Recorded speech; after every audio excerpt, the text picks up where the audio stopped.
Boa noite a todas e todos. Sejam muito bem-vindas, bem-vindos. Já estamos aqui começando mais um dia, né, do nosso curso Pensando Nuestra América.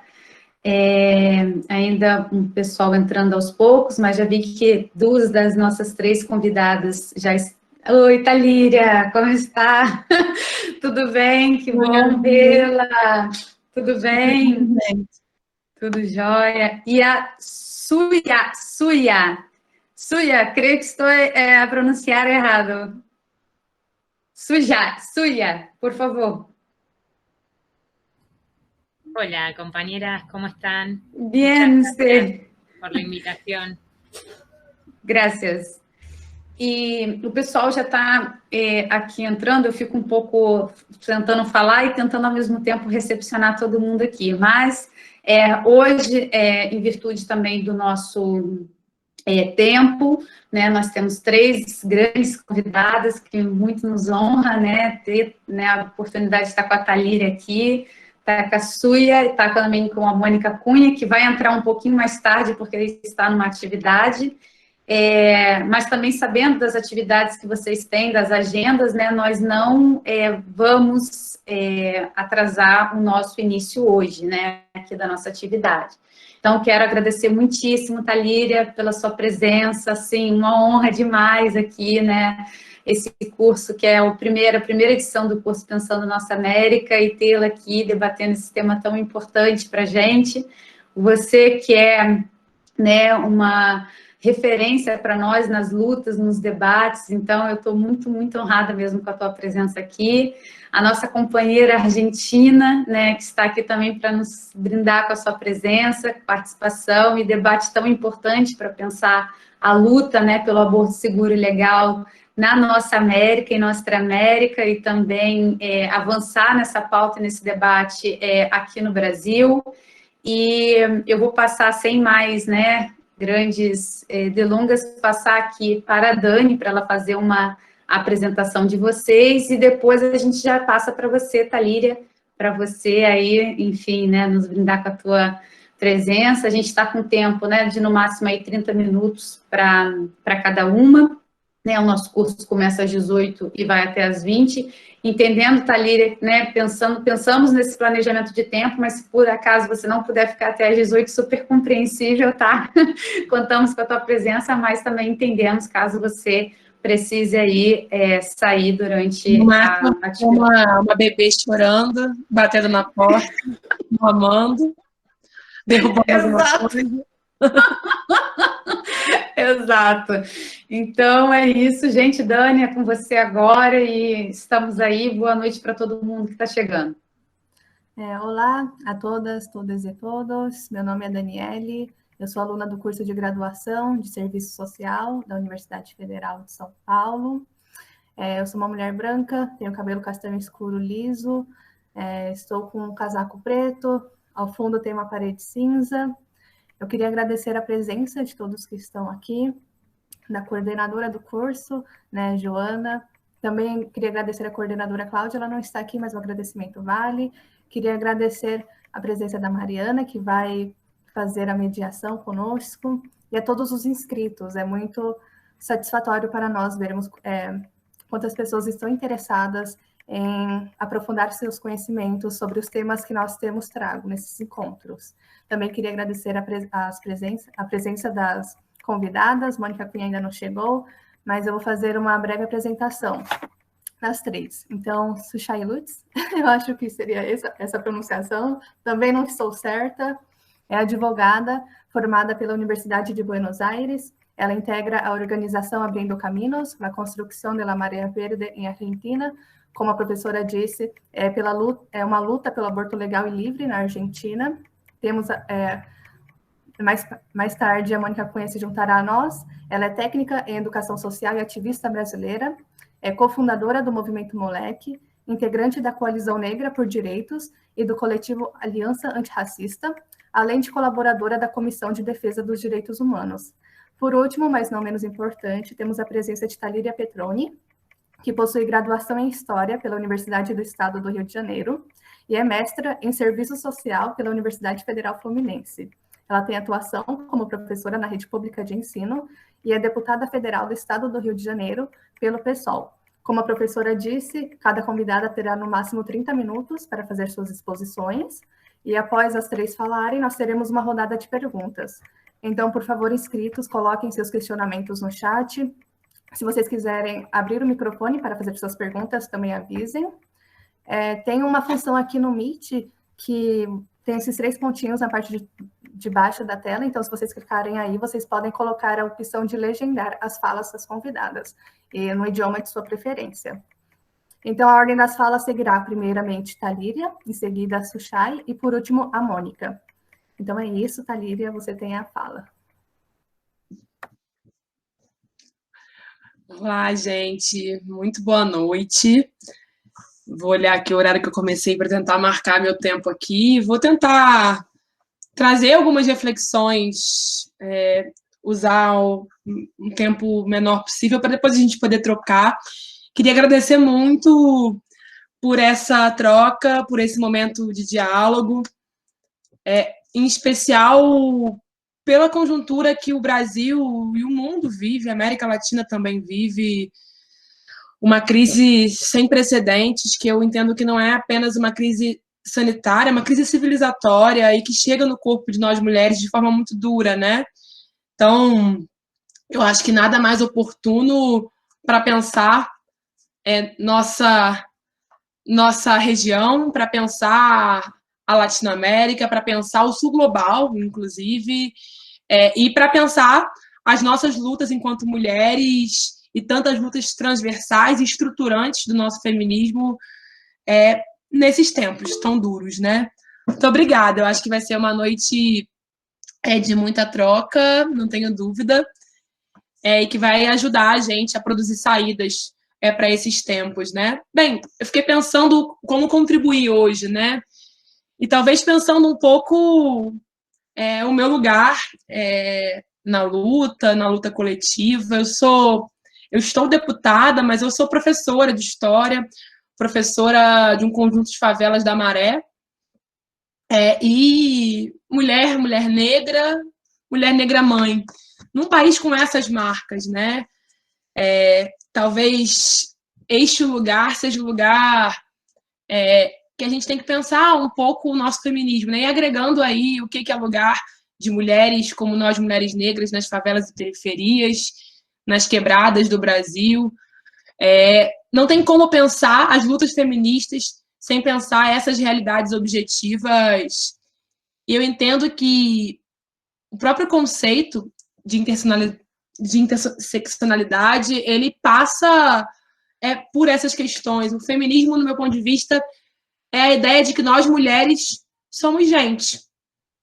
E pensar a nossa condição enquanto gente, pensar a nossa existência, pressupõe pensar as relações entre gênero, classe, raça em especial, mas também local de moradia, orientação sexual, nacionalidade, capacitismo, essas interseções entre as identidades sociais e os sistemas relacionados a opressões, dominação e discriminação são fundamentais. Não é possível, por exemplo, pensar as questões no Brasil e na América Latina em geral com as marcas que temos. É impossível dissociar o debate de gênero, classe e raça. Então, é um conceito que surge, em especial, a partir de um feminismo lá nos anos 60, 70, a partir de um feminismo, de uma concepção feminista multirracial, que se organiza em oposição, podemos dizer assim, mas eu prefiro dizer agregando a insuficiente concepção eurocentrada de um feminismo clássico, que também, infelizmente, ainda em alguns círculos é majoritário no Brasil. Não faz o menor sentido a gente pensar numa mulher branca, da classe média ou da classe alta, no que é o Brasil, sabe? O feminismo que se baseia apenas neste corpo é um feminismo que não dá conta do conjunto das mulheres brasileiras. E é uma concepção de feminismo que ganha força, em especial com o feminismo negro, né? Minha filha começou a chorar muito alto aqui. Acho que tá tudo bem. Tá lá com o meu companheiro. Aí o ouvido fica como, né? Atento, né? Para a fala e... Ele bateu a cabeça, tá tentando ver, bateu a cabeça, é só birra, o que é? Bem, então, essa ideia de mulher universal, da qual parte um feminismo clássico que se estruturou no mundo, no Brasil, que bebe um pouco dessa ideia do homem universal do iluminismo, né?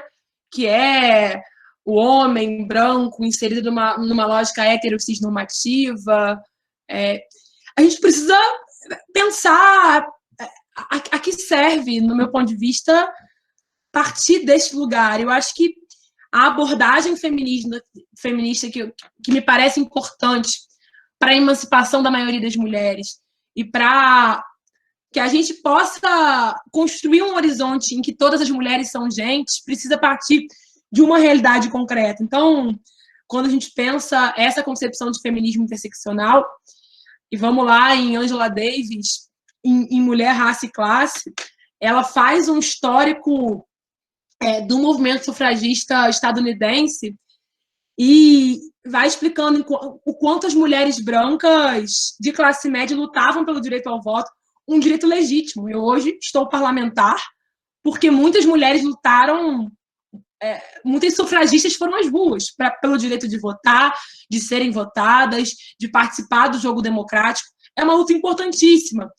Mas se para por aí, se também acaba não tendo a dimensão do conjunto de outras realidades e lutas que atingem um outro conjunto de mulheres, né? Porque, ainda pensando na realidade trazida por Angela Davis, enquanto as mulheres estavam lutando pelo sufrágio, a luta e pelo direito ao trabalho remunerado, para muitas mulheres negras, o trabalho sempre foi uma condição de existência, da própria constituição do que é ser mulher negra. E a luta é para ter direito à felicidade, o direito ao descanso, o direito a férias. Vamos pensar, daqui a pouco eu vou chegar nessa realidade histórica brasileira. Um Brasil que teve mais de 3 séculos de escravidão, que teve mais tempo de escravidão do que na forma da lei, do que pós-abolição, uma abolição, sabemos, inconclusa. O que é a luta pelo direito ao trabalho para nós, mulheres negras, cuja condição de mulher trabalhadora nunca esteve descolada do corpo de mulher preta?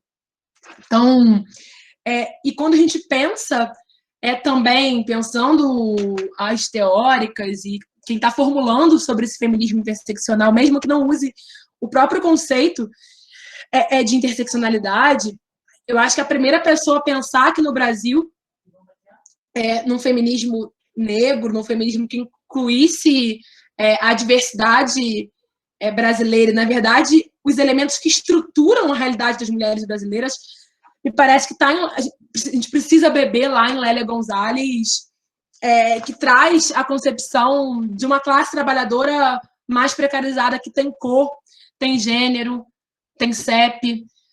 A gente, muitas vezes, eu sou uma mulher socialista, não tenho uma comunista, uma mulher que quer um horizonte societário com outros marcos por fora do capitalismo, mas a luta até chegar esse horizonte é uma luta que não pode prescindir da luta das mulheres, não pode prescindir do feminismo.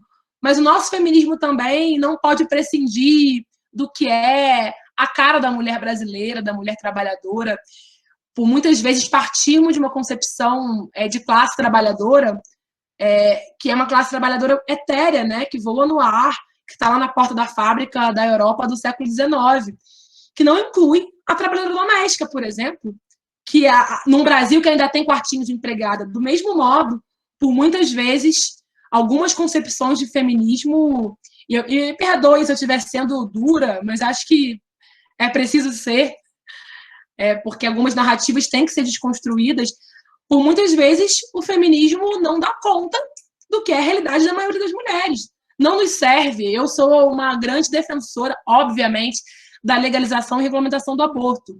e acho que essa é uma pauta fundamental, e nossas irmãs argentinas têm muito a nos ensinar. Aqui no Brasil estamos muito longe desse horizonte, mas é preciso que a gente trate, por exemplo, dessa pauta, dialogando com as mulheres das periferias e que muitas vezes crescem numa origem evangélica. O Estado laico no Brasil é uma farsa. E aí, se você vai defender que o nosso corpo, meu corpo, minhas regras, é a minha defesa. Aqui estamos numa turma em que a gente pode falar isso enfaticamente, sem afastar um conjunto de mulheres. Mas veja, como eu dialogo com uma senhora que apanhou a vida inteira, que cresceu nas periferias brasileiras e que frequenta a igreja a vida inteira, mas que, quando cai um barraco na favela, essa mulher, uma mulher preta em geral, vai ser ela que vai fazer a resistência na sua quebrada. Como discute legalização do aborto com ela? É muito possível. Se você pergunta para essa senhora se ela é a favor da legalização e regulamentação do aborto, ela vai dizer que não. Mas se você avança, a senhora conhece alguém que abortou? Tenho certeza que ela vai dizer que sim. A vizinha, a irmã, a filha, ela mesma. Se você avança, a senhora quer que essa pessoa seja morta? Ela vai dizer que não. Eu quero que Deus a perdoe. A senhora quer que essa pessoa seja presa? Não, eu quero que Deus a perdoe. Se ela estiver sangrando, o SUS tem que atender, claro, minha filha. O SUS tem que salvar a vida dessa mulher.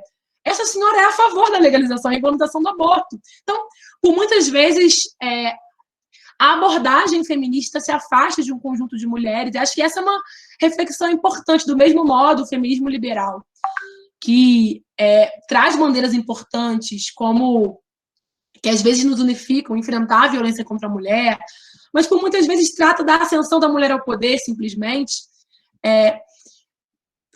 Quando a gente pensa um feminismo que não reconhece que boa parte das mulheres brasileiras estão perdendo seus filhos assassinados pelo Estado, então tem dimensões que eu acho que a abordagem interseccional do feminismo nos permite, nos brinda, eu comecei no início falando que o que eu penso de feminismo é que feminismo é tratar nós mulheres como gente. Então, se a gente pensa essas interseções todas, é tratar a maioria das mulheres latino-americanas e brasileiras como gente. E disso não podemos abrir mão. Quanto tempo eu já falei, hein? Que eu falei que ia marcar aqui e eu já me perdi. Boa noite, tudo bem? 10 minutinhos. Tá bom, falei 10, né? É isso? Tá. Então, eu acho muito importante a gente pensar e pensar o feminismo com essas realidades indissociáveis numa realidade brasileira, né? Queria voltar nisso. O Brasil é um país marcado na sua construção, na sua formação social, por uma lógica escravocrata, patriarcal, baseada na propriedade privada da terra. O que significa isso, né? São 3 séculos de escravização de milhões de corpos negros, na verdade, de pessoas sequestradas do continente africano, amarradas num navio negreiro e obrigadas a vir para cá trabalhar forçadamente. Foram 300 anos, mais de 300 anos, desse sistema no Brasil. E, mais do que isso, para além disso, ao chegarem aqui, no que depois se chamou de descobrimento, mas que foi a invasão do território brasileiro, a tentativa de genocídio das populações originárias do nosso país, dos povos indígenas até hoje sucateados. E se a gente pega o que é a realidade das mulheres indígenas brasileiras, tem dados, por exemplo, sobre estupro de mulheres indígenas brasileiras hoje, que são dados assustadores, e boa parte da violência sexual que atinge o corpo das mulheres indígenas é de gente de fora das aldeias, de gente de fora do seu âmbito familiar. Essa marca que funda o Brasil está presente em muitos elementos hoje. E um Brasil nesse território. E quem era também o poder? Se a gente pode dizer quem era o corpo chicoteado, corpo esculachado pelo poder constituinte, esse corpo que operava a violência, a dominação, a discriminação, a opressão, era um corpo masculino, um corpo proprietário de terra, um corpo de homem branco. E um outro elemento, o papel da igreja. E aí nada contra a religião, não é disso que se trata. Mas o fundamentalismo religioso que constitui o Estado brasileiro, ele não está descolado do que é a violência que atinge o corpo de nós mulheres, e por isso as saídas para esse cenário precisam considerar o que é esse histórico de um Brasil escravocrata, patriarcal, marcado pela grande propriedade de terra, né, pela lógica da propriedade privada, e um Brasil marcado pelo fundamentalismo religioso. São diferentes formas de dominação do corpo de nós mulheres. Mesmo para as mulheres brancas, pensando a formação histórica brasileira, as mulheres brancas iam à igreja para conseguir ir para o espaço público. Essa era uma tentativa de viver. A igreja era um lugar de socialização das mulheres brancas. Mas imagina as mulheres negras, que, infelizmente, a lógica do mito da democracia racial no Brasil, ela tem a ver com o estupro que mulheres negras vivenciaram no processo de escravização no Brasil. Então, não dá para pensar o nosso feminismo sem ignorar o que é o histórico da formação do Estado brasileiro. O Estado brasileiro foi marcado, foi estruturado sob sangue indígena e sangue negro, mas também sob resistência, né? A resistência das mulheres negras e das mulheres indígenas também constituiu o Estado brasileiro, embora, e aí falar das lutas, né, que é um pouco também a proposta dessa nossa conversa. Por muitas vezes, as lutas históricas de nós mulheres são lutas invisibilizadas. Eu sou professora de história e eu não me recordo de muitos livros didáticos. Eu estou há uns 5 anos, eu acho, fora da sala de aula, mas não sei se já teve uma mudança significativa. Eu acho que, ao contrário, a gente teve retrocessos nesse último período. Eu não me recordo de ter livros que tratam de forma contundente do papel de Dandara, a não ser um boxezinho, às vezes, no cantinho da página, sabe? Estamos falando de Teresa de Benguela, que chefiou, que liderou o Quilombo do Piolho. Cadê a história dela, da resistência de Teresa de Benguela nos livros didáticos brasileiros e na herança para a luta feminista brasileira? Porque é preciso reconhecer isso se queremos uma abordagem feminista interseccional. Cadê Dandara dos Palmares, que chefiou Palmares? Ela era a mulher que tinha a tripla jornada como nós temos, né? Era o trabalho doméstico, era plantar e era chefiar um exército de mulheres em Palmares. Zeferina, de origem angolana, que liderou o Quilombo do Urubu, que eu me recorde, na Bahia.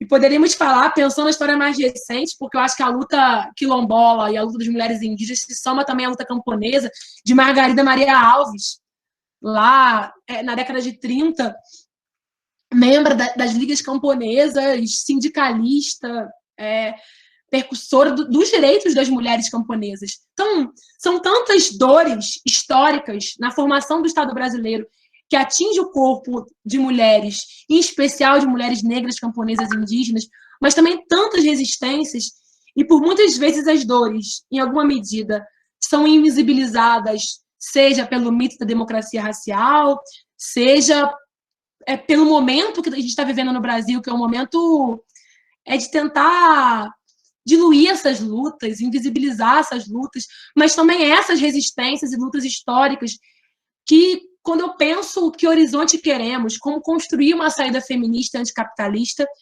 eu penso em como foram as organizações dos quilombos, como são as organizações em algumas aldeias, lideradas, chefiadas por mulheres, que talvez nos ensinem muito para os rumos das nossas lutas.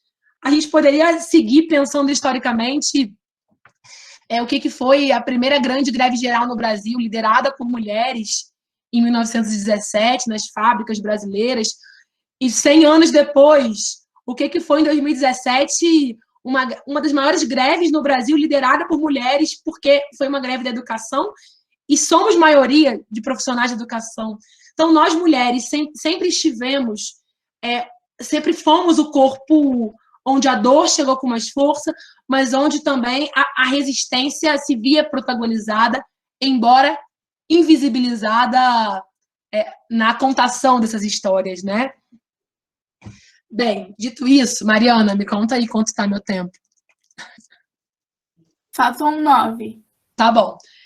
Dito isso, o que isso tem a ver com hoje, né? Eu acho que pensar a formação do Estado brasileiro, pensar primeiro teoricamente o que é, no nosso ponto de vista, o feminismo interseccional, pensar como isso dialoga com a formação do Estado brasileiro, como essas histórias de dor das mulheres negras, indígenas, camponesas, se conjuga também com uma história de resistência invisibilizada, mas presente no que são as lutas presentes, e o quanto essa história, infelizmente, ainda grita.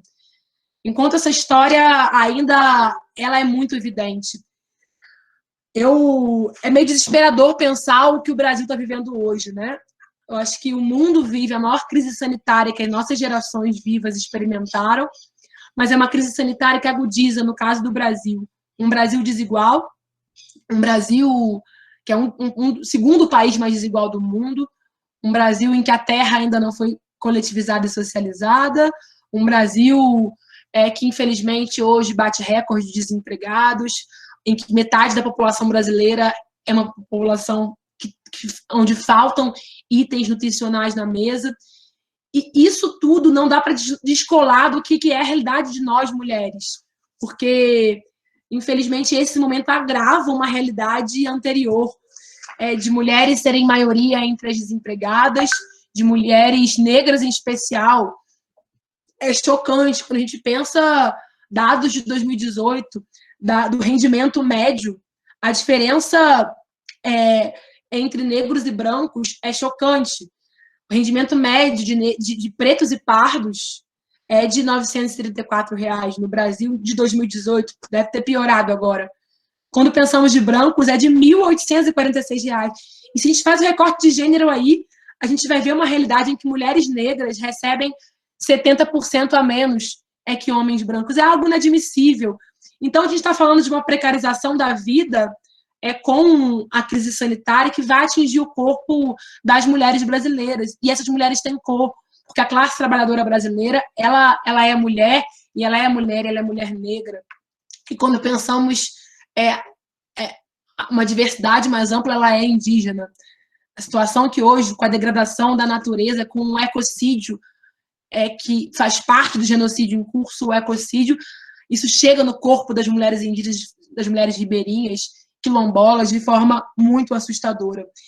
A gente tem uma tarefa, e para caminhar para terminar, e a gente dialogar, que é atravessar esse momento duro de agora, sabe? O último período de lutas no Brasil, me parece que foi um período em conexão com a nossa história, teve mulheres protagonizando muitos processos de resistência, não só no Brasil, mas na América Latina e, me permite dizer, em todo o sul global. Seja em 2015 a Primavera Feminista aqui no Brasil, seja desde dos anos 2000 a Marcha das Margaridas, que em 2019 foi gigante contra Bolsonaro, seja em 2015 a Marcha de Mulheres Negras, que reuniu mais de 50 mil pessoas, 50 mil mulheres negras em Brasília, seja a greve geral protagonizada por educadoras que eu já mencionei anteriormente. Na Argentina, a luta pela legalização do aborto, nenhuma menos, que inspirou o Brasil, inspirou outras irmãs latino-americanas. O Ele Não, em 2018, um momento importante de luta de mulheres brasileiras. A Marcha de Mulheres Indígenas, em 2019, também contra Bolsonaro. Agora, o Levante Indígena, que está acontecendo há mais de uma semana no Congresso Nacional, você vê mulheres indígenas à frente, na linha de frente, tomando gás de pimenta e bala de borracha da Polícia Militar do Distrito Federal. Então, essa história é uma história de muita resistência de nós mulheres. E, portanto, atravessar esse momento que conjuga um alargamento do autoritarismo, do braço do Estado penal policial, com um desmonte dos direitos que a gente queria aprofundar, que eram suficientes, isso conjuga no mesmo corpo, sabe? Quando a gente pega a trabalhadora doméstica, num Brasil que ainda tem quartinho de empregado, se a gente vai no apartamento funcional de deputados e deputadas, é gigante. São 4 quartos, mas 2 quartos que eles chamam de quarto de serviço, que são os famosos quartos de empregada no Brasil. Esses quartos têm uma janela pequenininha, que não deve passar um vento naquela janela. porque é a lógica de que o trabalhador, que é uma trabalhadora preta, em geral, que quase não conquistou seus direitos, aquele lugar relegado para ela. E é essa mesma mulher que tem o seu filho vítima da bala de fuzil do Estado. É essa mesma mulher que, infelizmente, vai ser menos vacinada, vai ter menos acesso à vacina e vai morrer mais de Covid, porque também vai ter menos acesso a SUS, menos acesso à água tratada, à água para lavar a mão, para se prevenir de uma pandemia. Portanto, uma frase, duas talvez, o nosso feminismo não pode se descolar da história de luta, infelizmente invisibilizada, de tantas mulheres negras, indígenas e camponesas, mas também da história de resistência dessas mulheres nas quebradas e periferias, da história e realidade concreta dessas mulheres. Portanto, ele tem que ser necessariamente antirracista, no meu ponto de vista. Ele tem que ser necessariamente decolonial, anticolonial, é um debate teórico que eu não pretendo entrar aqui, como preferirem.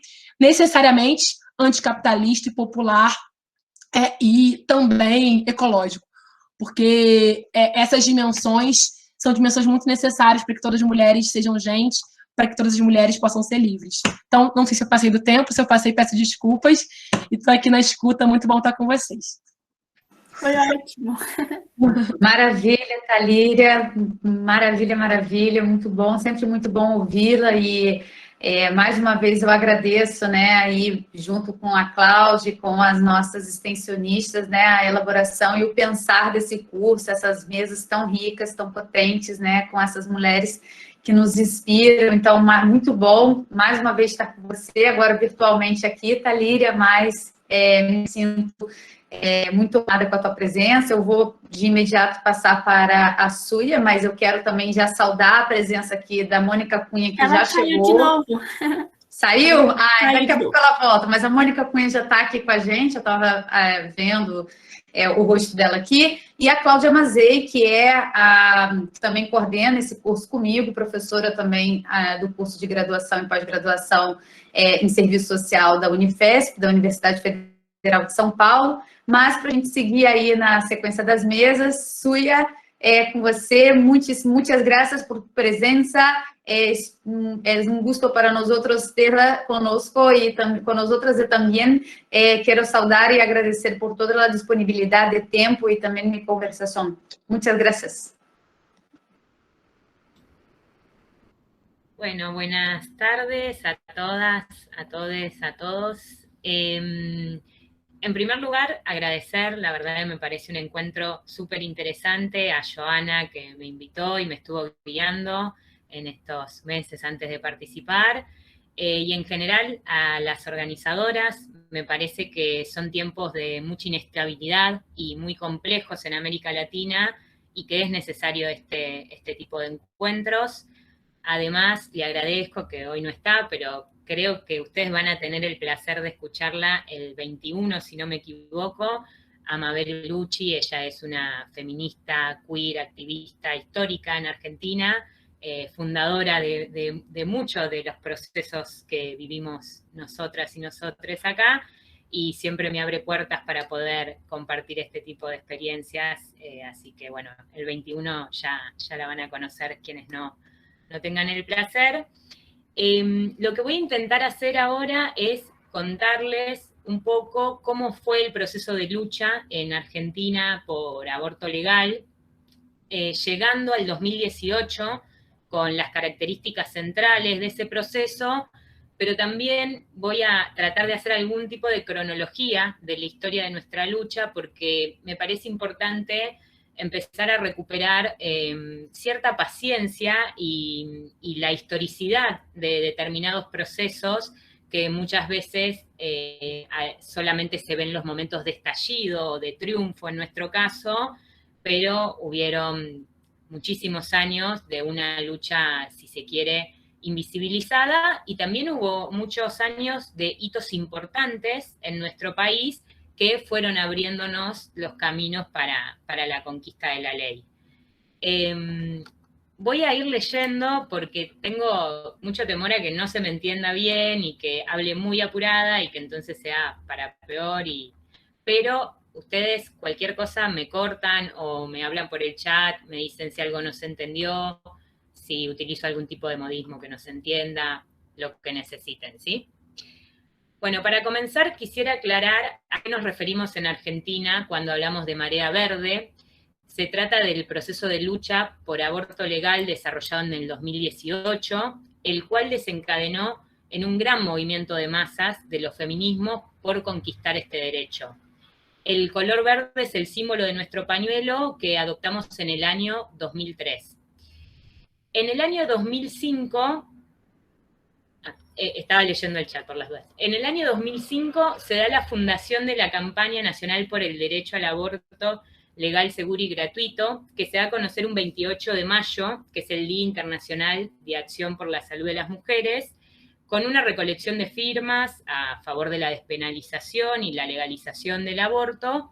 Y lo interesante es que al momento de su conformación estaba integrada por 70 organizaciones de todo el país, y en la actualidad conviven más de 300 organizaciones de distinta índole y, lo más importante, de una variedad ideológica muy grande. La campaña va a ser una herramienta fundamental de nuestra conquista. Es un espacio colectivo y federal de construcción de estrategias para la legalización del aborto entre organizaciones, personalidades, activismos, que tienen dos particularidades. Por un lado, su alcance es nacional, entonces posibilitó acompañar las luchas particulares de las distintas provincias y enmarcarlas en una disputa nacional, y por el otro su carácter unitario.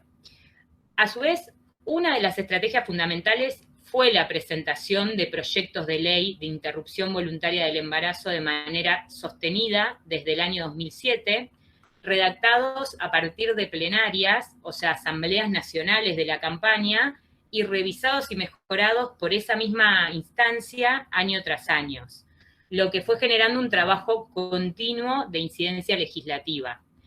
También en la campaña se han creado redes muy importantes, como la Red de Profesionales de la Salud por el Derecho a Decidir, cuenta con más de 700 equipos de salud y 2.000 profesionales de la salud, y la Red de Docentes por el Derecho al Aborto. Por ejemplo, otra red es Socorristas en Red, que es un espacio de acompañamiento a personas gestantes que deciden abortar, entre otras redes y espacios específicos que se iban uniendo a la lucha por el aborto. En síntesis, la campaña simboliza el trabajo persistente sobre un eje por más de 15 años y ha atravesado distintos momentos, etapas donde el tema estaba muy poco instalado y había que ir a contracorriente y aguantar, si se quiere, cierta marginalidad y mucha estigmatización de quienes militaban a favor del aborto hace 15 o 20 años, y etapas donde le ha tocado ser la protagonista de la agenda política, como fue desde el 2018. Otro hito importante fue que en el año 2006 logramos la sanción de la Ley de Educación Sexual Integral, que obligó al Estado a garantizar el derecho a quienes estudian de acceder a contenidos sobre derechos sexuales.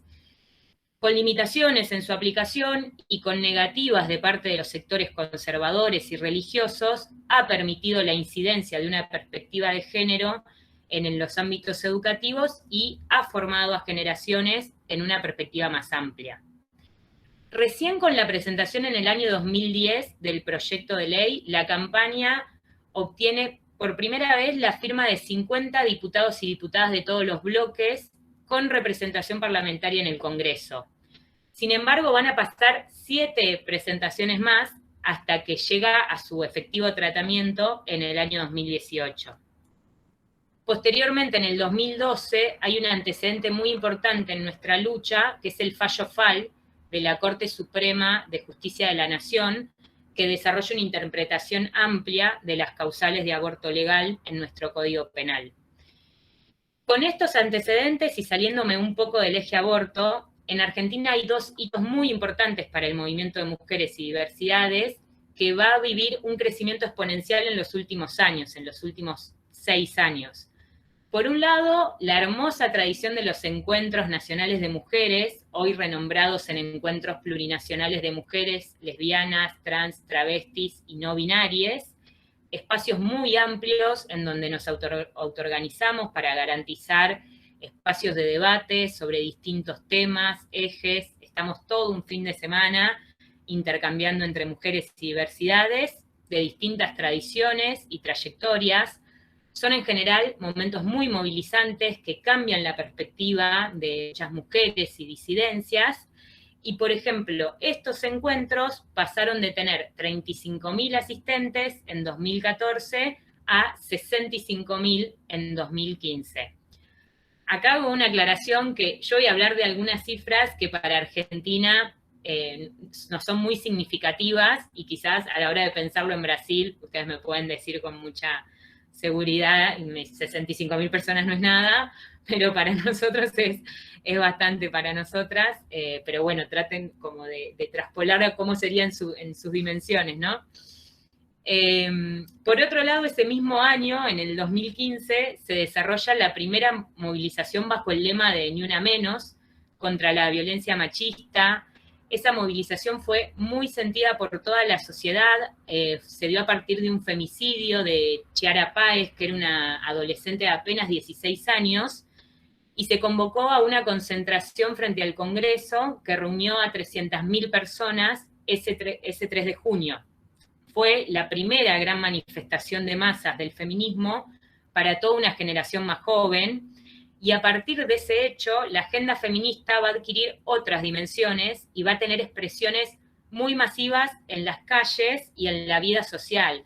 O sea, el caso de un femicidio de una chica de 16 años funcionó como catalizador de una preocupación social que estaba en ascenso y que las feministas veníamos militando desde hace muchísimo tiempo, pero no estaba visibilizado, no era tomado en la agenda el tema.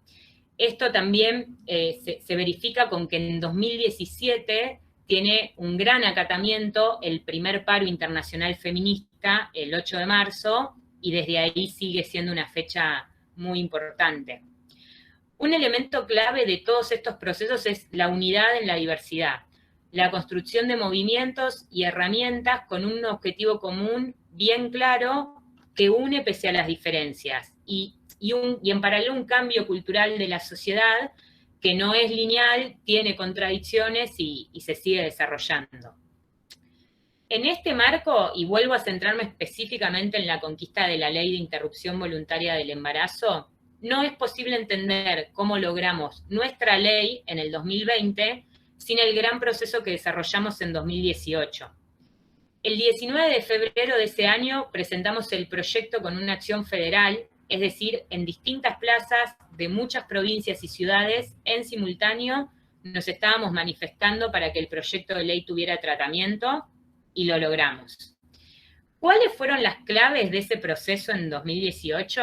Bueno, me gustaría mencionar al menos 6 que yo creo que fueron fundamentales.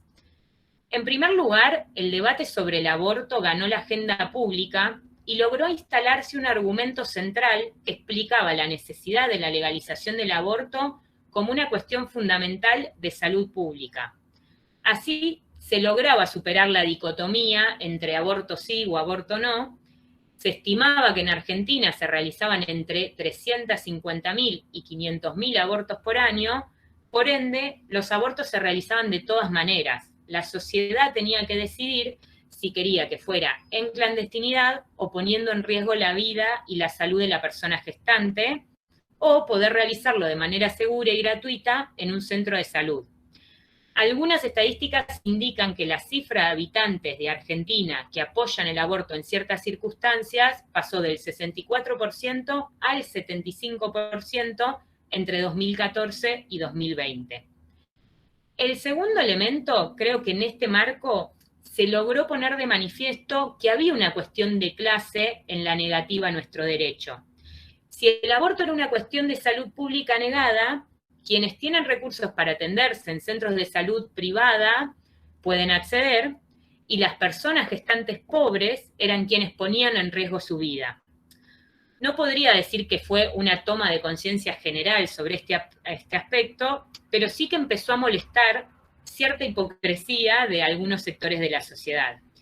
Y en eso quiero hacer un comentario particular, que es que si el sistema va intentando subsumir los procesos de lucha a su lógica, sostener una demanda que cuestiona su lógica fundamental, que se basa en que la pobreza es parte de su correcto funcionamiento, es un hecho de resistencia muy potente que podamos generar conciencia sobre esas diferencias de clase, o mismo estar en esta charla hablando de interseccionalidad en el feminismo. En tercer lugar, fue y es una lucha intergeneracional. Se pudo ver el protagonismo de las pioneras con una juventud pujante que, encontrándose en las calles y en las actividades, se potenciaban. Esa característica de haber comprometido a distintas generaciones fue clave en la disputa de sentido más amplia que estábamos dando. En cuarto lugar, al involucrar a otras generaciones, permitió que un sector amplio del activismo tomara otras consignas, no solo el hecho que generó mayor consenso en términos sociales, que era lo de la salud, sino que hubo un sector que lo ligó a la autonomía de nuestros cuerpos, de nuestras vidas, lo ligó al deseo. En este caso se traducía en el lema, la maternidad será deseada o no será, y estas consignas son muy potentes ya que permiten profundizar en instituciones del patriarcado, como la maternidad obligatoria, la heterosexualidad obligatoria, el cuerpo gestante como únicamente como territorio de reproducción, y llevar adelante una crítica sistémica integral. Por otro lado, la dinámica de debate parlamentario en 2018 fue de 5 meses de debate público, con 700 expositores y expositoras, tanto a favor como en contra de la ley, en sesiones previas en las cámaras televisadas nacionalmente.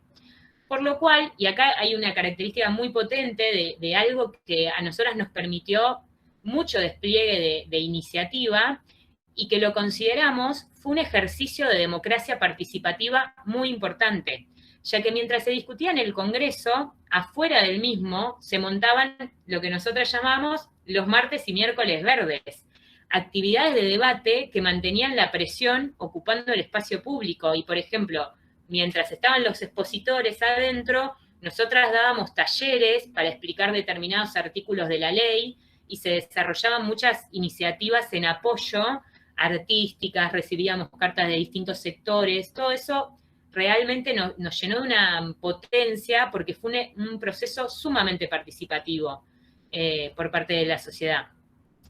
Y en ese marco, como sexto elemento importante, también se tomó la lucha por el aborto legal como parte de la agenda de las organizaciones populares y de diversos espacios sociales, que en Argentina forman una trama diversa: sindicatos, centros de estudiantes, federaciones estudiantiles, movimientos sociales.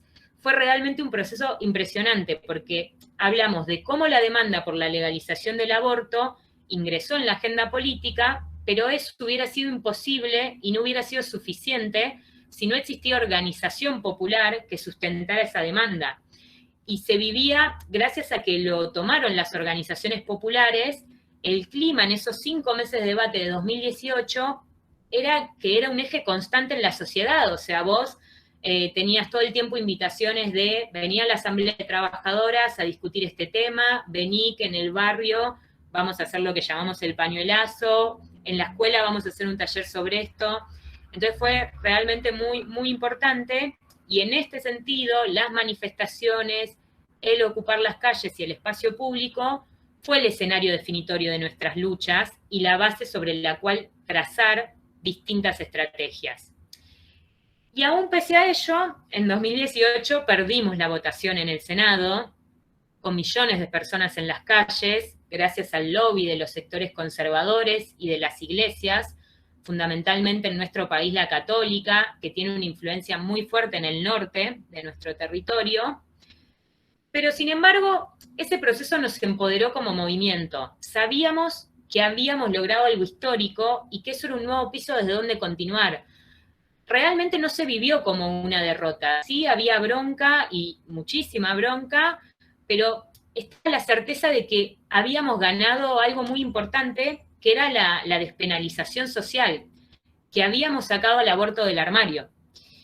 Por lo cual, en el 2019, año de elecciones presidenciales en Argentina, se sucedieron importantes movilizaciones a favor de la legalización del aborto, y nuestro objetivo era instalar el eje en la agenda electoral, porque sabíamos que esa era la agenda que iba a primar. En términos de coalición, solo la izquierda defendía íntegramente nuestro derecho, pero conseguimos que el actual presidente hiciera la promesa electoral de impulsar el tratamiento del proyecto. No fue una concesión, fue una conquista, es decir, una amplia coalición como es la campaña había conseguido un compromiso que serviría para continuar ejerciendo presión para el tratamiento del proyecto. Por lo tanto, en el 2020 contábamos con la gran experiencia del 2018 para darnos una estrategia en 3 niveles. 1, el activismo ocupando el espacio público, 2, la incidencia legislativa y 3, la incidencia mediática. Pero el 2020 trajo su sorpresa para todo el mundo y la realidad es que con las medidas sanitarias, el principal motor que nosotras tenemos de nuestra lucha, que es la lucha callejera, el ocupar el espacio público, se veía impedido. Aún así, me parece que en esos momentos se visualizó una gran creatividad del movimiento feminista para buscar otras maneras de manifestarse. Por ejemplo, el 28 de septiembre se lanzó una solicitada con cientos y cientos de firmas de personalidades, actrices, periodistas, que impactó en lo mediático, volvió el tema a estar instalado. Y después, a partir del 4 de noviembre, sí se inicia la primera actividad en las calles con una caravana verde de autos y bicicletas. Así logramos que, pese a la demora, el Poder Ejecutivo presentara su proyecto, que si bien no era el de la campaña, fue tal el protagonismo de la misma que se tomó mucho de nuestros planteos. Posteriormente, y llegando a los momentos definitorios, como fueron las votaciones en diciembre en ambas cámaras, nuevamente, y pese a la pandemia, se hicieron movilizaciones masivas para garantizar la conquista de nuestro derecho, que esta vez lo convertimos en ley.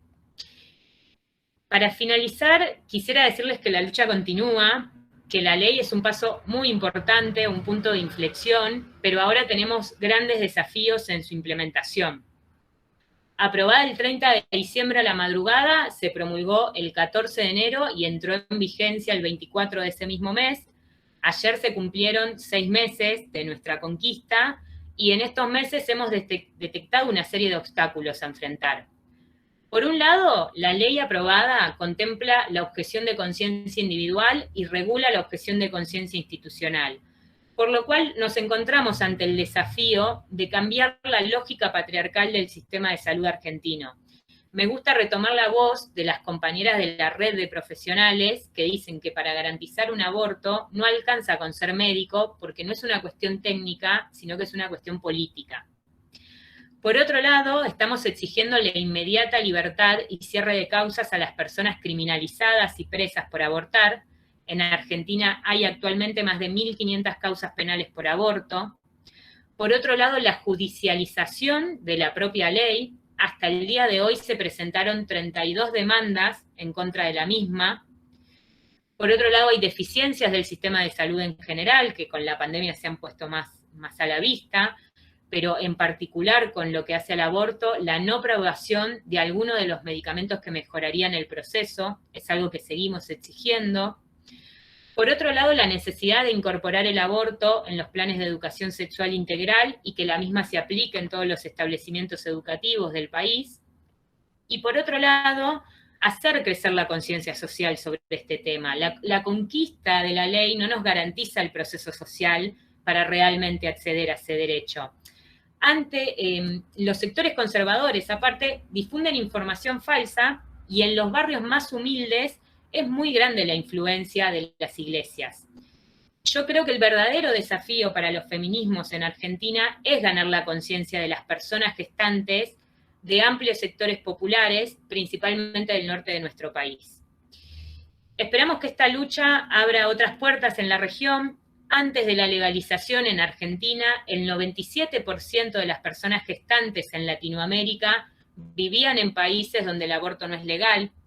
A su vez, los sectores conservadores también están acechando, como se vio en Honduras, que después de unos días de aprobado en Argentina la ley, decidieron brindar la prohibición total del aborto, pero también sabemos que los feminismos crecen, trazan estrategias y luchan incesantemente, por lo cual es un desafío de esta marea verde seguir tejiendo lazos internacionales y dar fuerza para conquistar este derecho en nuestra región y en todo el mundo.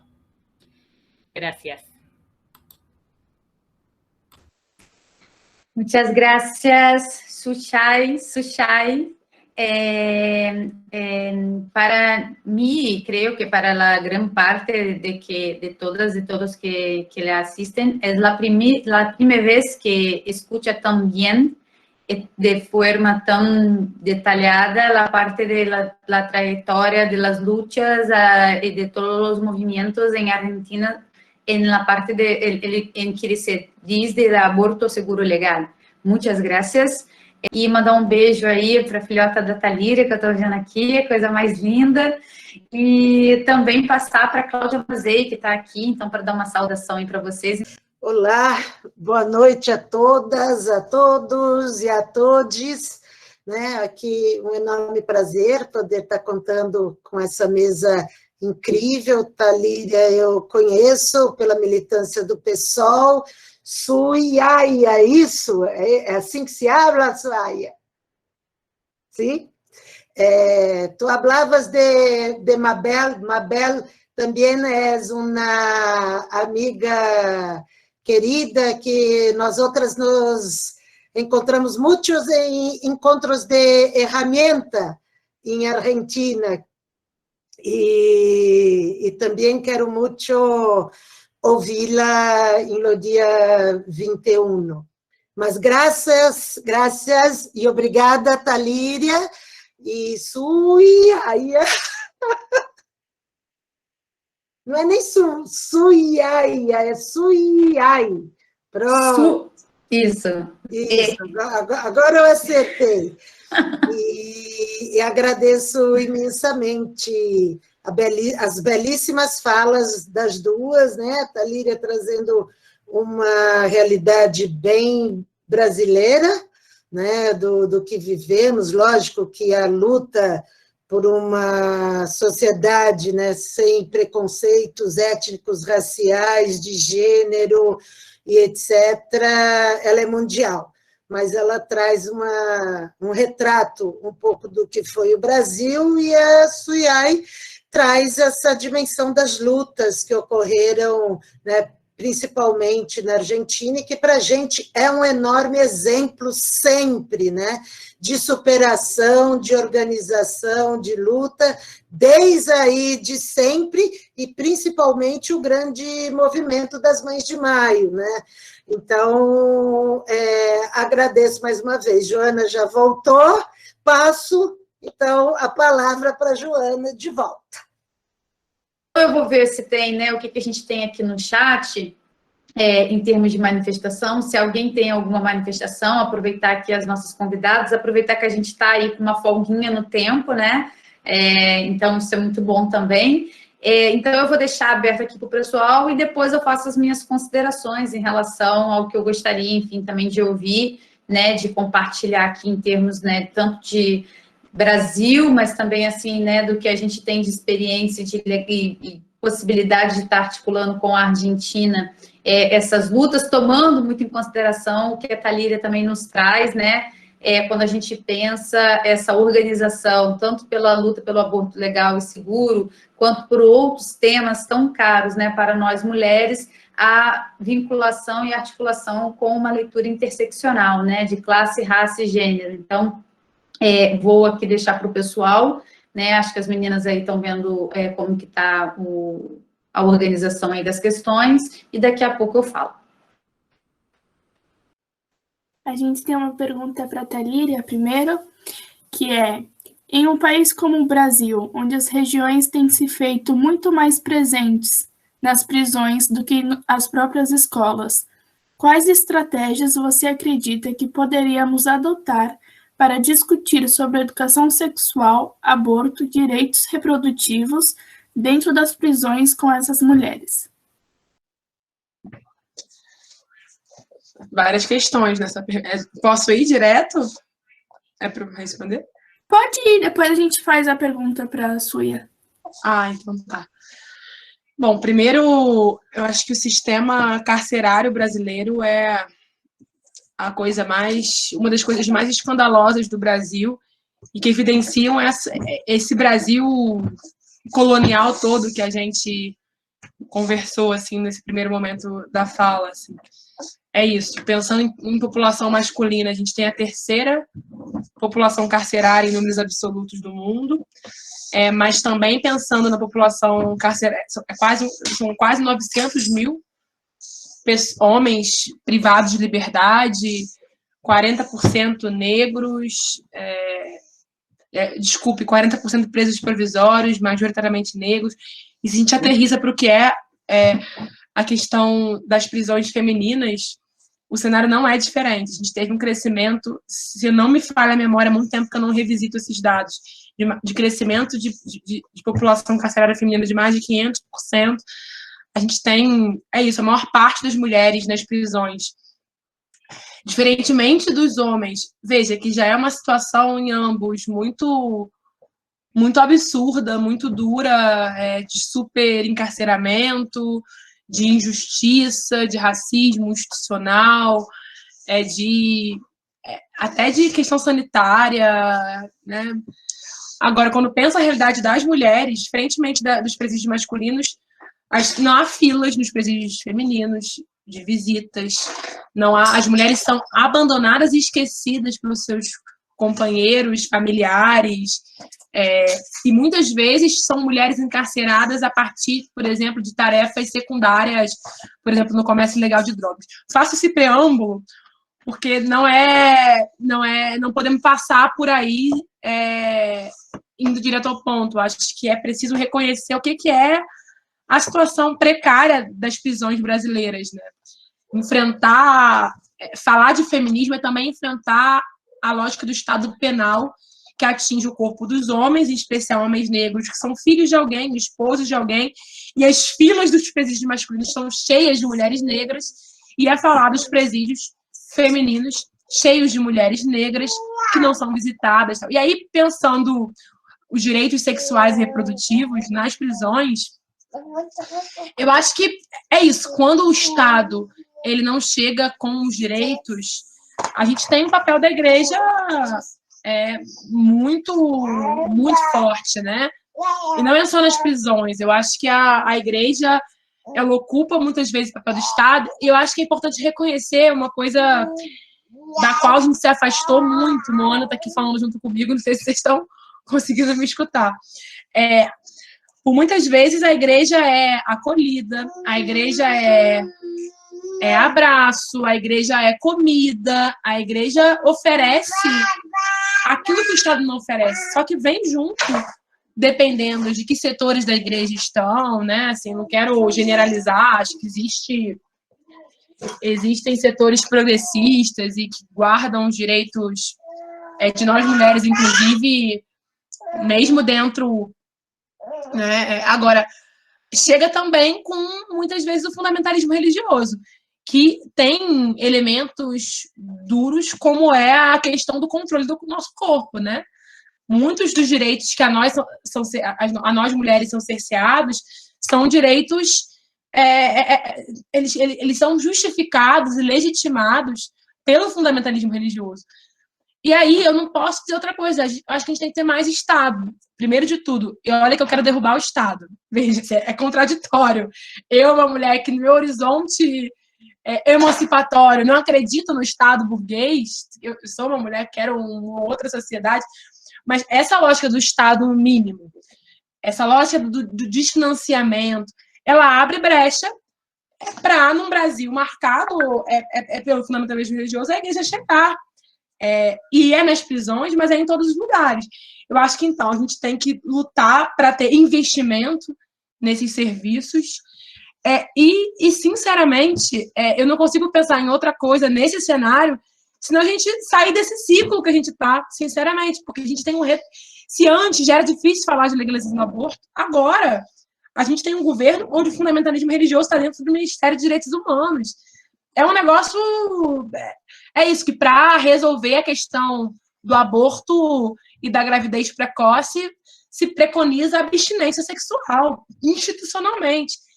É muito difícil pensar como falar de direitos sexuais e reprodutivos nas prisões num cenário que tem muita coisa antes para acontecer, assim. Que essas mulheres não têm absorvente, que essas mulheres não têm acesso à saúde porque tem desfinanciamento do SUS, mesmo no atendimento às prisões.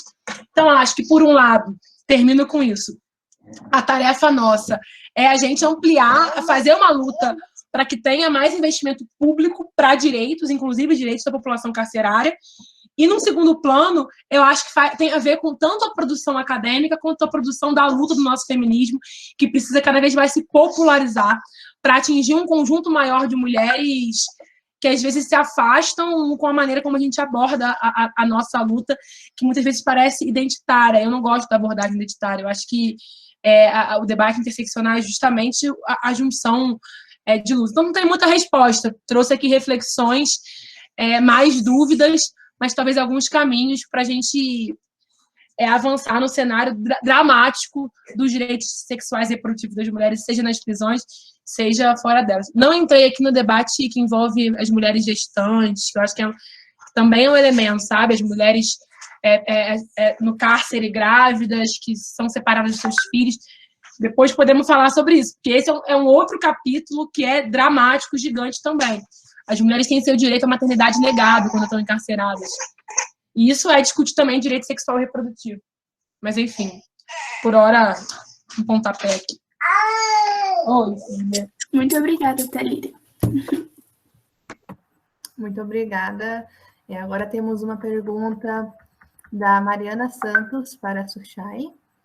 Você poderia falar um pouco sobre a forma como a educação sexual é abordada nas escolas de educação básica na Argentina? Como tem se tratado sobre esse assunto com crianças y adolescentes? Bien, qué buena pregunta. Hay muchas experiencias en Argentina sobre educación sexual integral, pero lo primero que tengo que decir es que es un derecho que conquistamos en una ley, pero que su aplicación cuesta muchísimo. Hay en muchos colegios privados y con influencia religiosa en donde efectivamente esta ley no se cumple. Y también me parece que hay algo que creo que pasa en toda la región, pero que estamos nosotras avanzamos como movimiento feminista con nuestras demandas, y se viene la contraofensiva, ¿no? O sea, esta cuestión de la reacción frente a las conquistas que quizás no logran el grado de incidencia para, por lo menos en nuestro caso, suspender leyes o generar una ley más regresiva, pero que en los hechos concretos, a la hora de llevar a la práctica las leyes, efectivamente tratan de obstaculizar todo el tiempo. Con esto quiero decir que creció en Argentina, o sea, a la par que crece el movimiento feminista, crece también los sectores reaccionarios en las escuelas diciendo, con mis hijos no te metas, no des este contenido.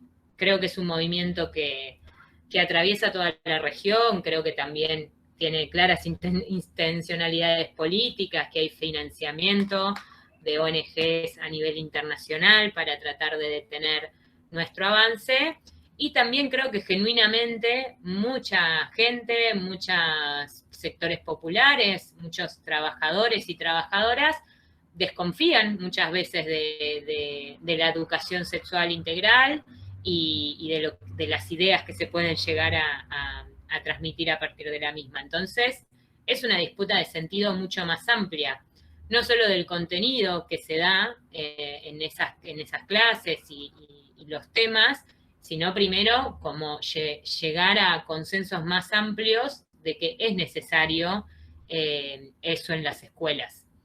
Y después me parece que en relación a cómo se trabaja, creo que un poco la idea el último objetivo de la educación sexual integral es que no sea, digamos, un tema que lo da un especialista, que no sea un tema que se da cada tanto, que es una materia extra, sino en nuestro objetivo, por lo menos, la realidad es poder generar una perspectiva de género feminista transversal a todas las materias que se dan y pensando en los contenidos que son propios en relación a los distintos niveles. Por ejemplo, en relación a la pregunta, y uno muchas veces piensa, bueno, ¿cómo hago para trabajar educación sexual con, no no sé, niñas de 3 años, 4 años que están en el jardín, en las primeras salas, los primeros años de educación. Y bueno, la realidad es que hay un montón de juegos o de dinámicas, por ejemplo, respecto a los estereotipos sociales, a los colores, a cómo la importancia de cómo una se percibe, que se pueden trabajar y se han trabajado, y de hecho también se ha comprobado que en esas edades hay una percepción y una apertura mucho mayor a entender determinados temas y a respetar determinadas decisiones que quizás cuando en edades más avanzadas, con toda la carga de los estereotipos y de la educación y de la discriminación muchas veces que prima en la sociedad, que se dan esas edades, ¿no? Pero digo, siempre se pueden pensar esos contenidos adaptados a los distintos niveles, y justamente me parece que el objetivo es pensar en una cuestión de transversalización. O sea, sí está bien que nosotros pensemos, bueno, cuáles son los contenidos, por ejemplo, en términos de derechos sexuales y reproductivos que vamos a dar ante determinada edad, entrando en la adolescencia, pero también es muy importante que haya una mirada de género cuando estamos dando historia, cuando estamos dando matemáticas, cuando estamos dando geografía. En ese sentido destaco, creo que esto debe estar pasando igual y está buenísimo poder intercambiar sobre estas experiencias más concretas, pero por ejemplo, en función de también pensar un poco en esta perspectiva de lo que es conquistar una ley, tener una ley, pero después cómo eso se nutre con el movimiento social y con las organizaciones que trabajan determinados temas específicos. Para mí es muy importante el trabajo que se dieron muchísimos docentes de poder pensar estas dinámicas. Por ejemplo, hay libros completos de dinámicas sobre cómo trabajar la ESI en la materia de geografía.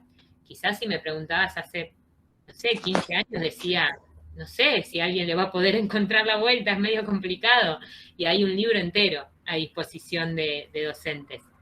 También en ese sentido, la red de docentes por el derecho a decidir que funciona dentro de la campaña fue muy importante, y fue muy importante durante el 2020, en donde pensábamos, ¿qué vamos a hacer ahora que no podemos estar en la calle para conquistar nuestro derecho? Utilizar esta herramienta, la charla virtual. Recuerdo que la primera charla que se dio sobre educación sexual, se habían anotado 2.000 personas para estar en la charla, lo cual nos puede parecer, bueno, es una cifra chiquita en relación a la sociedad, pero en una charla virtual 2.000 personas interesadas en tener herramientas en educación sexual integral fue muy importante. Y así los docentes, las docentes van realizando un trabajo en red y en sistematización de contenidos, dinámicas que pueden utilizar para dar este tema. Y por último, me parece también muy importante que no pensemos a los estudiantes desde un lugar pasivo, porque por lo menos en Argentina claramente no lo tuvieron. La realidad es que hay una discusión en Argentina, porque hay un libro que salió en relación a la lucha por el aborto, que se llamó La Revolución de las Pibas o La Revolución de las Hijas, ¿no? Y la verdad que yo creo que es incorrecto, porque justamente lo que a veces parece, o termina haciendo parecer eso, es que no tenemos una lucha por detrás, no hubo toda una generación de pioneras. O sea, de hecho, nosotros, por ejemplo, tenemos la suerte de que quienes fundaron la campaña, y hoy son personas de 70, 80 años, están y pudieron vivir la conquista histórica que tuvimos. Entonces, a mí no me parece correcto como cargar con todo el peso a la generación más joven de la conquista, porque sin toda esa historia de lucha y sin esto que mencionaba, que es una lucha intergeneracional, no hubiera sido posible conquistarlo. O sea, hay que transitar esos momentos de lucha constante, como transitaron las pioneras de la campaña, pero sí quiero decir que la juventud fue muy protagonista de la conquista por el aborto, y eso les implicó una organización en sus lugares de estudio.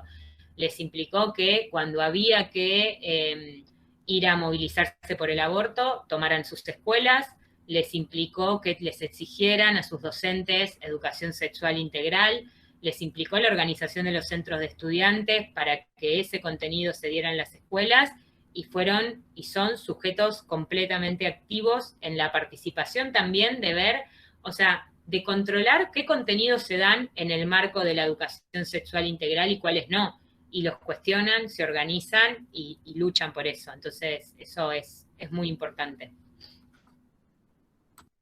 Para você, Suchai, nós temos uma pergunta da Mauricleia Soares. Na Argentina, para a luta pela legalização do aborto, vocês construíram uma frente com todos os movimentos feministas e de mulheres existentes na Argentina? Quais as estratégias para unificar as divergências?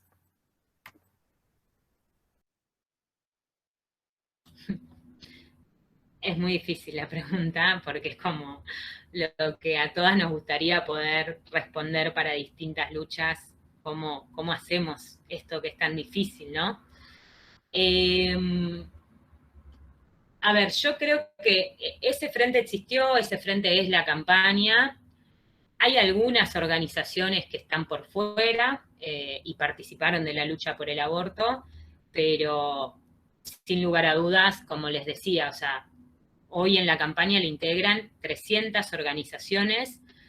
Hay organizaciones que hoy son oficialistas, que hoy son parte del gobierno. Hay organizaciones que cuando gobernaba Macri eran parte del gobierno. Hay organizaciones que trataban de, en el marco de la lucha por el aborto, exigir la separación de la Iglesia del Estado. A la par convivían con organizaciones que son que fundaron la campaña y que son una experiencia muy interesante, que se llama Católicas por el Derecho a Decidir. Es una variedad muy, muy grande. Hay organizaciones de izquierda, hay organizaciones apolíticas o que así se definen, hay movimientos sociales y hay colectivos de universitarias, o sea, una diversidad realmente muy, muy importante. Yo creo que por esto me interesa tanto como poder historizar, ¿no? O sea, la campaña cuando llega a conquistar el derecho tiene 15 años de irse ganando una legitimidad a partir de una lucha constante. Y eso me parece que le dio una fortaleza de transitar ese camino. No sé si la cuestión es que nos pusimos de acuerdo en todo, creo que no pasó. En la campaña se dio una dinámica muy interesante que era discutir a fondo, y realmente se discutía a fondo y con mucha paciencia, o sea, reuniones todos los fines de semana que duraban 4, 5, 6 horas, escuchando las más divergentes opiniones sobre cómo encarar nuestra lucha, pero sí era como muy importante poder darnos el momento democrático de poder discutir a fondo, de poder estar en desacuerdo, de poder decirnos todas las divergencias que tengamos y saber cuáles son, y el momento de decisión en donde decimos, bueno, pero ¿cuáles son nuestros marcos de actuación como campaña? Nuestros marcos de actuación como campaña son estas 3 consignas: educación sexual para decidir, anticonceptivos para no abortar, aborto legal para no morir. Nuestro proyecto es este, y por eso lo destaqué en la exposición. Para mí, que el proyecto de la campaña haya sido formulado a partir de una asamblea, de una plenaria de campaña, y que los proyectos que fuimos presentando 7 u 8 veces hasta llegar a la aprobación hayan sido revisados por esa misma asamblea y aprobados por esa misma asamblea, fue muy importante. Nosotras cuando en el 2018 perdemos la votación en el Senado, igualmente habíamos ampliado un montón nuestra visión sobre, por ejemplo, cómo incluir a las diversidades en el proyecto, si estábamos formulando bien el artículo referido a las personas con discapacidad, si teníamos que mencionar algo de la educación sexual integral en el proyecto, y nos fuimos con un montón de ideas de todo ese proceso social, y en febrero del 2019, bueno, en realidad en enero de 2019, decimos, hagamos una próxima plenaria y redactemos nuestro proyecto, corrijámoslo, ampliémoslo, mejorémoslo. Y entonces eso a nosotras nos daba como la legitimidad y la pauta de decir, bueno, pero nuestro proyecto dice esto. O sea, y eso era lo que nos terminaba unificando, porque lo habíamos decidido a partir de una deliberación muy amplia. Entonces, qué sé yo, quizás organizaciones de izquierda podían decir, bueno, no, nos parece que el proyecto tendría que incluir la separación de la Iglesia del Estado, porque es importante para garantizar ese derecho, y decían, bueno, pero lo que llegamos a consensuar es esto. Y así también, en casos, no sé si inversos, pero distintos, organizaciones que estaban en el gobierno quizás nos decían, bueno, pero para aprobarlo quizás está bueno que le saquemos este artículo, así genera más consenso. No, bueno, pero nuestro proyecto y lo que la campaña va a decir públicamente y lo que va a defender la campaña va a ser esto, que es lo que acordamos. Entonces, no fue un proceso eso, ni que terminara de borrar diferencias, yo creo que en algún sentido las clarificó, pero me parece que es muy importante primero decir, bueno, nosotras podemos deliberar y tener un montón de diferencias entre nosotras y eso es válido y es bueno que ocurra, pero hay un momento de definición en donde tenemos que establecer cuáles son nuestros objetivos y nuestros acuerdos fundamentales. Y después de eso, ser muy insistentes en esos acuerdos y objetivos fundamentales y tener mucha paciencia para seguir consolidando esa unidad a través de esos objetivos, permitiendo esto, justamente la deliberación y la expresión de las distintas posiciones. Muito obrigada. Dani? Queria agradecer por sua fala, contribui muito para o nosso entendimento dessa luta e de como formar ela aqui no Brasil. E como você disse, é uma luta internacional, né? Então os passos que vocês estão aí reverberam em todo lugar. Muito obrigada. Talíria, tá por aí? Tô, gente, tô aqui. Tá bom, tem uma pergunta para você, que é, Talíria, você mencionou a questão dessa ideia de trabalhador heterocentrado. Por favor, eu gostaria que você comentasse um pouco mais suas percepções sobre as atuais dificuldades na esquerda brasileira para assimilar a perspectiva de gênero, raça e etnia no aspecto do trabalho.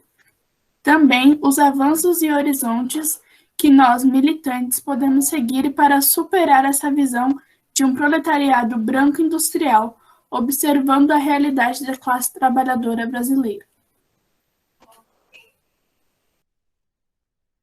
Obrigada, Mariana. Bem, eu acho que esse é um desafio teórico e também da luta concreta, né? Também da nossa praxis, da nossa militância, assim, porque, de fato, a esquerda, setores da esquerda brasileira ainda são setores marcadamente baseados na categoria de classe trabalhadora que é muito descolada, muitas vezes, do que é a classe concreta e heterogênea brasileira, né? Com isso, eu não estou de jeito nenhum não reconhecendo o que são pressupostos teóricos, inclusive europeus, nos quais eu mesma tenho referência. Mas a gente não tem como não fazer uma abordagem da teoria social crítica, uma abordagem de Marx, e eu me considero uma pessoa que construiu minha vida teórica e prática no marxismo, mas sem pensar no concreto. Afinal, esse é inclusive o método em Marx, né? Que muitos setores da esquerda reivindicam, sei que não todos.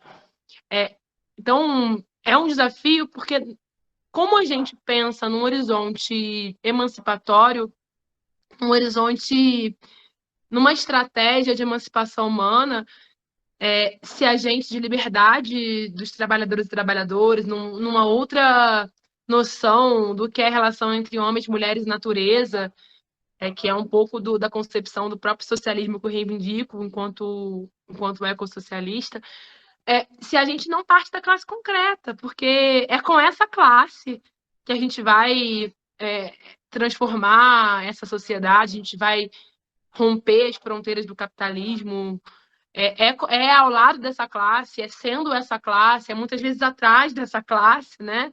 Então, sem dúvida, há uma urgência teórica e prática de concretude dessa classe trabalhadora brasileira.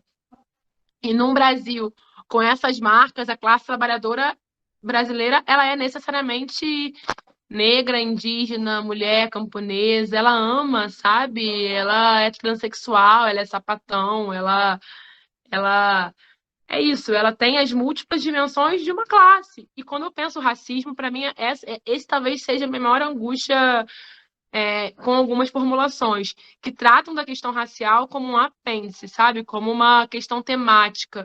Quando o racismo é estruturante do Estado brasileiro, é estruturante das relações sociais brasileiras, e, portanto, não há saída emancipatória, a luta anticapitalista, ela não pode estar desvinculada do que são as questões étnico-raciais. São estruturantes, não são temáticas. Não é isso tudo e mulheres negras, principalmente, como muitas vezes está em textos teóricos ou em panfletos. Então, esse é um desafio. Mas o que eu acho, assim? Que esse desafio, ele está em curso, sabe?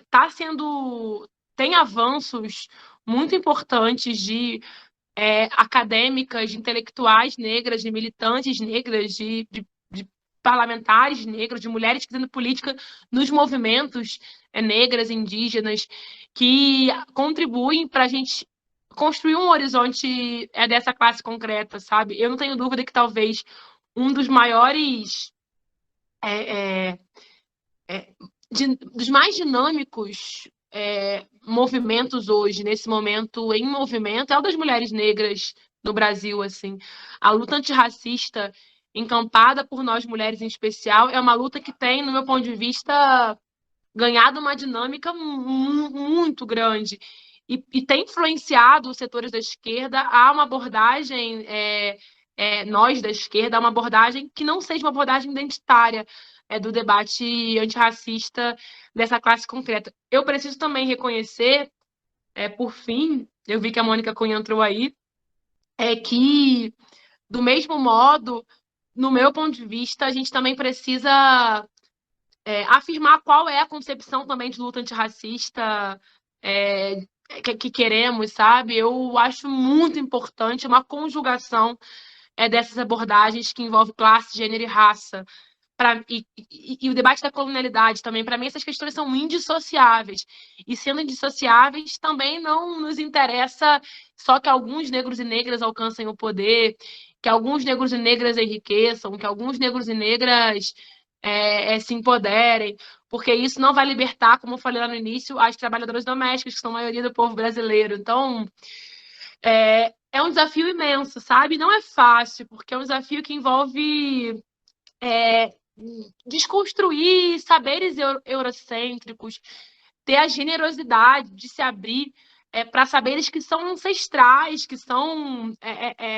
que constituem o nosso povo, mas que muitas vezes são ignorados na produção da universidade, na produção do conhecimento e também na própria esquerda. Então, falo isso como uma mulher socialista, ecossocialista, como uma mulher que reivindica o método de Marx, que reivindica o marxismo, mas que entende também que todo esse arcabouço teórico precisa estar a serviço de uma classe que é concreta e não de uma classe que está baseada num homem iluminista europeu lá, que não é o trabalhador ou a trabalhadora brasileira. Gente, o Ana Maialu chegou no limite do chorinho. Eu preciso me despedir. Eu não sei se eu posso fazer isso agora. Pode. Eu posso ficar até aqui na escuta, mas eu preciso da janta, fazer a tarefa que agora ela só me quer. O pai já deu conta hoje o dia todo e eu preciso assumir agora um pouquinho. Queria muito agradecer essa noite de troca, estou super à disposição para novos encontros. Eu acho que é assim que a gente vai transformando a universidade num lugar mais do nosso povo, sabe? Um lugar da nossa gente, para nossa gente, feito pela nossa gente. E é assim também que a gente vai ajudando nossas lutas a serem lutas mais próximas da realidade concreta. Então, um beijo, estamos juntíssimos, viu?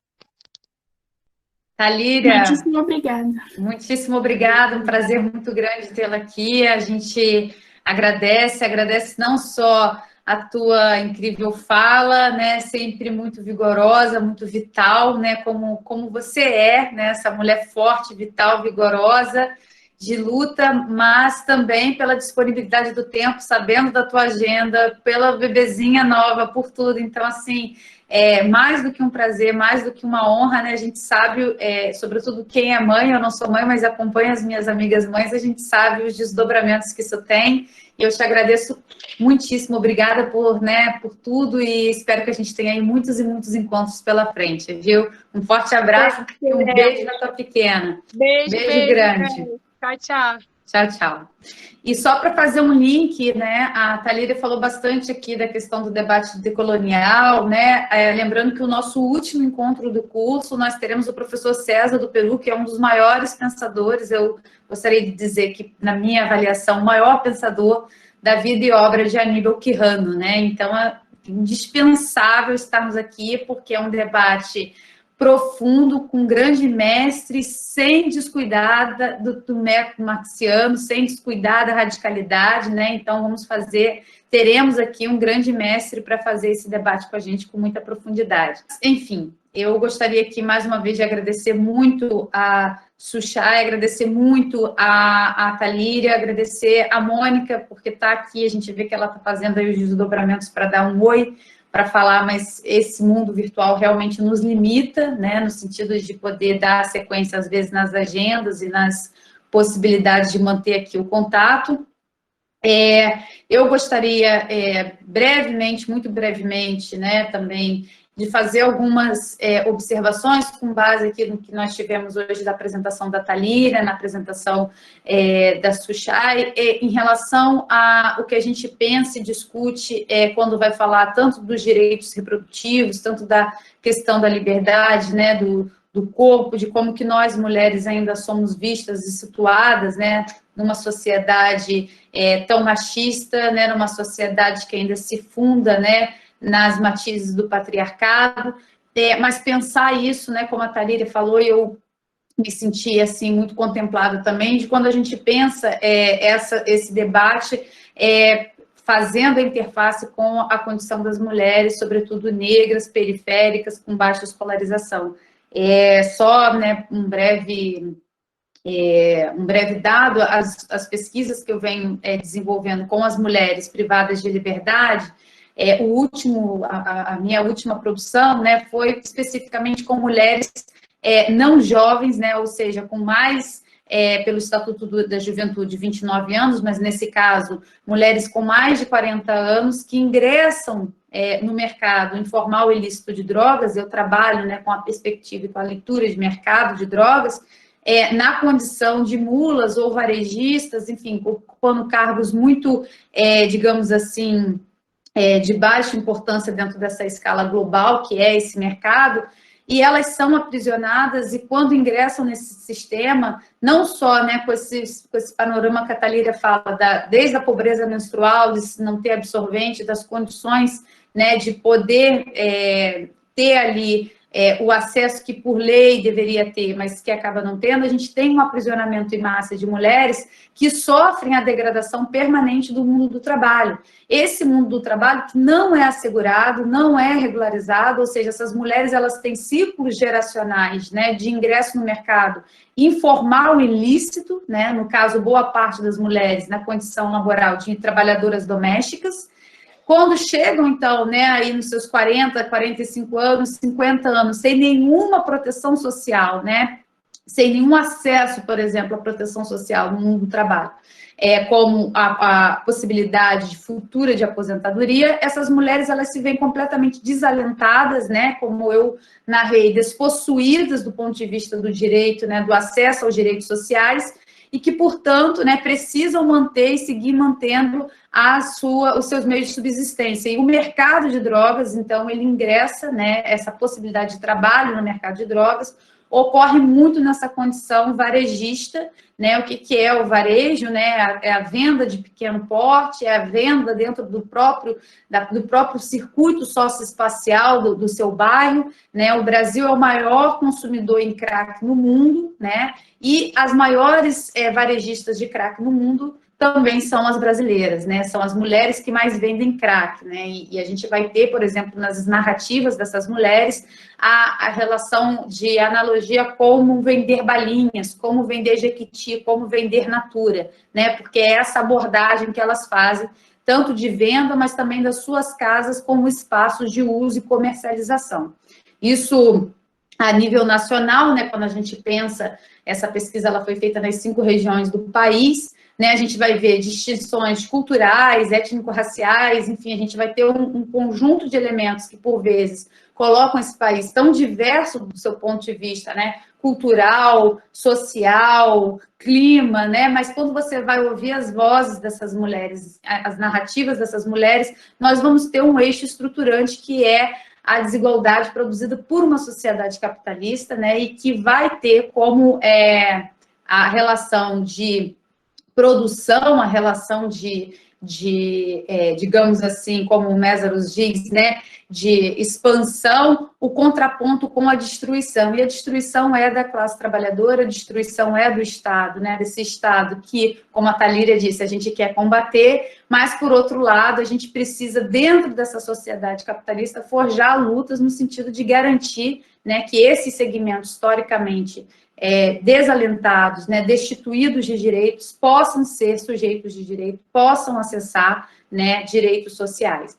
Então, eu quero agradecer muitíssimo a todas e todos. Então, já aqui encaminhando, né, para a finalização do nosso encontro de hoje, Cláudia, querida, você quer fazer alguma observação, dar um vai aí para o pessoal, as meninas também? Quero agradecer mais uma vez a nossa querida Suia, eu estou falando toda hora, às vezes, Xuxai, Suia, né, mas eu te peço desculpa, porque eu vi o áudio, né, mas às vezes chega aqui na hora, a gente lê e pronuncia ali como italiano, mas o que vale é a tua rica participação aqui, a tua contribuição, eu te agradeço muito essa possibilidade de troca, saudar aqui a Mabel, né, que fez esse contato, nos aproximou.